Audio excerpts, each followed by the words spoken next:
ലോക്സഭയിൽ പ്രിയങ്ക ഗാന്ധി സംസാരിക്കുന്നു. मांग पर आधारित होती है, यानी कि इस योजना के लिए जितने पैसे जहां भेजने हैं, कितने भेजने हैं, वह जमीनी परिस्थितियों पर आधारित होता है और मांग के आधार पर निर्धारित होता है।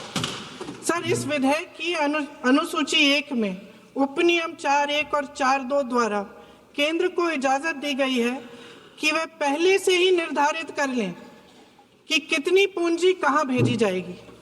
इससे संविधान के 73वें संविधान संशोधन को नजरअंदाज किया जा रहा है।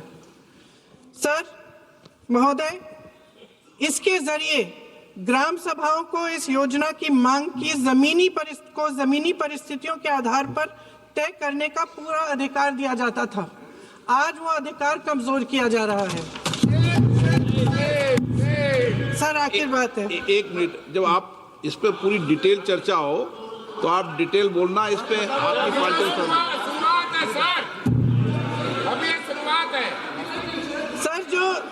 सर जो हमारे संविधान की जो मूल भावना है कि हर एक व्यक्ति के हाथों में शक्ति होनी चाहिए, वही मूल भावना पंचायती राज में है और उस मूल भावना के विरोध है ये जो अधिनियम जो ये विधेयक आ रहा है।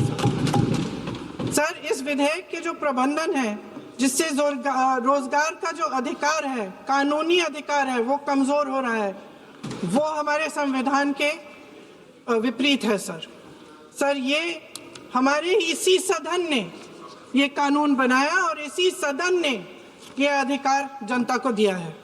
ओके। सर एक और है, सर महात्मा गांधी मनरेगा में 90% अनुदान केंद्र से आता था। इस विधेयक द्वारा ज्यादातर प्रदेशों में अब 60% आएगा, इसको घटाया गया है। ओके। सर इससे प्रदेशों की अर्थव्यवस्था पर बहुत भार होगी और खास तौर से ये वे प्रदेश जिनकी अर्थव्यवस्था पहले से ही केंद्र की ओर से जीएसटी के बकाये के इंतजार में है। ओके, माननीय सदस्य।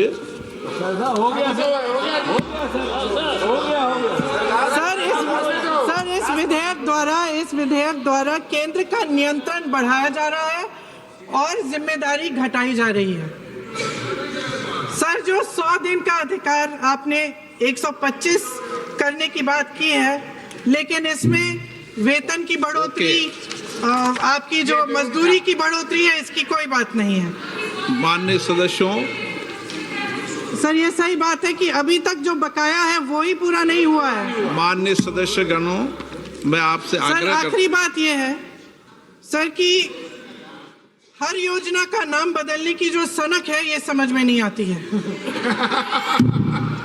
सर जब ये किया जाता है तो सरकार केंद्र को पैसे खर्चने पड़ते हैं। माननीय सदस्यों, मैं आपसे आग्रह करता हूं, ये सर आप पोस्टर रख दे नीचे। मैं ये रख दूं? नहीं, आप पीछे वाले माननीय सदस्य, आप 72 में नियम में विरोध कर दें आप। ठीक। सर आखिरी पॉइंट है कि बिना चर्चा के, बिना इस सदन की सलाह लिए इस तरह से जल्दी में विधेयक को पास नहीं होना चाहिए। सर ये विधेयक वापस लिया जाना चाहिए। इसके बदले में सरकार को एक नया विधेयक पेश करना चाहिए। खत्म करूं। महात्मा गांधी जी मेरे परिवार के नहीं थे, लेकिन मेरे परिवार जैसे ही हैं और इस पूरे देश की यही भावना है। सर सर इस पूरे देश की यही भावना है। माननीय सर आखिरी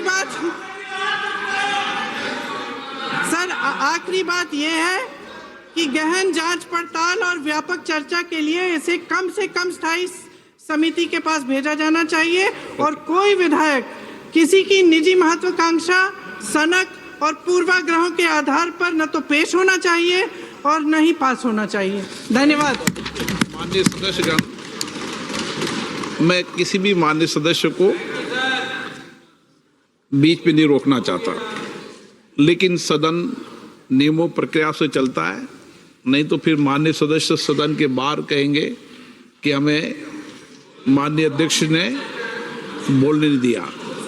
सदन नियम प्रक्रियाओं से चलता है और नियम 72 ടി ആർ ബാലുവാണ് ബില്ല് അവതരിപ്പിച്ചത്. പ്രിയങ്ക ഗാന്ധി സംസാരിക്കുകയായിരുന്നു അല്പം മുമ്പ്.